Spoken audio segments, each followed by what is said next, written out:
நண்பர்கள் அனைவருக்கும் அஸ்ஸலாமு அலைக்கும். நான் உங்கள் ரெட் ஹில்ஸ் பாஷா. இன்னைக்கு நாம ஒரு இன்ட்ரெஸ்டிங்கான விஷயத்தை பத்தி பேச போறோம். பொதுவா நாம என்ன நினைப்போம், இந்த சமூகம் கட்டமைப்பு இதெல்லாம் மனுஷங்களுக்கு மட்டும்தான் சொந்தம் நினைச்சிட்டு இருக்கோம்ல.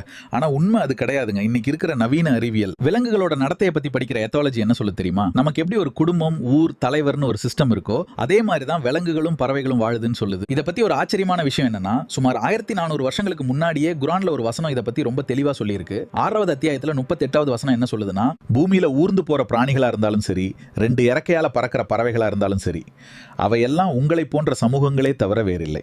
இங்க உங்களை போன்ற சமூகங்கள்னு வர்ற வார்த்தை தான் ரொம்ப முக்கியம். அதாவது மனுஷங்களுக்கு எப்படி ஒரு சோஷியல் ஸ்ட்ரக்சர் இருக்கோ அதே மாதிரி தான் அவங்களுக்கும் இருக்குன்னு குர்ஆன் அப்பவே சொல்லிருச்சு. கொஞ்சம் யோசிச்சு பாருங்களேன். ஓநாய்களை எடுத்துக்கிட்டா அதுங்களுக்குன்னு ஒரு பேக் கூட்டம் இருக்கும். அதுல ஒரு லீடர் இருப்பாரு, ஆல்பா. அதே மாதிரி தேனீக்கள், எறும்புகள், இதுங்க பண்ற டீம் ஒர்க்கை பார்த்தா நமக்கே ஆச்சரியமா இருக்கும். ஒவ்வொருத்தருக்கும் ஒரு வேலை இருக்கும். குயின் இருக்கும், ஒர்க்கர்ஸ் இருப்பாங்க. பறவைகளை எடுத்துக்கிட்டீங்கன்னா சீசன் மாறும்போது கிலோமீட்டர் கணக்கா ஒன்னா சேர்ந்து மைக்ரேட் ஆகும். அதுங்களுக்குன்னு ஒரு கம்யூனிகேஷன் லாங்குவேஜ் இருக்கு, சிக்னல்ஸ் இருக்கு. இதையெல்லாம் பார்க்கும்போது நாம மட்டும் ஸ்பெஷல் இல்ல, அவங்களும் நம்மள மாதிரி ஒரு சிஸ்டத்துக்குள்ள தான் இருக்காங்கன்னு புரியுது. அறிவியல் இன்னைக்கு எவ்வளவோ முன்னேறி இதையெல்லாம் கண்டுபிடிக்குது. ஆனா ஒரு பாலைவனத்துல வந்த ஒரு வேதம் பல நூற்றாண்டுகளுக்கு முன்னாடியே விலங்குகளும் உங்களை போல ஒரு சமூகம் தான் சொன்னது உண்மையிலேயே ஒரு மிராக்கல் தான் இல்லையா? நீங்க இதை பத்தி என்ன நினைக்கிறீங்க? விலங்குகள் கிட்ட நீங்க பார்த்த ஆச்சரியமான விஷயங்களை கமெண்ட்ல சொல்லுங்க. இந்த வீடியோ பிடிச்சிருந்தா லைக் பண்ணுங்க, உங்க ஃப்ரெண்ட்ஸுக்கு ஷேர் பண்ணுங்க.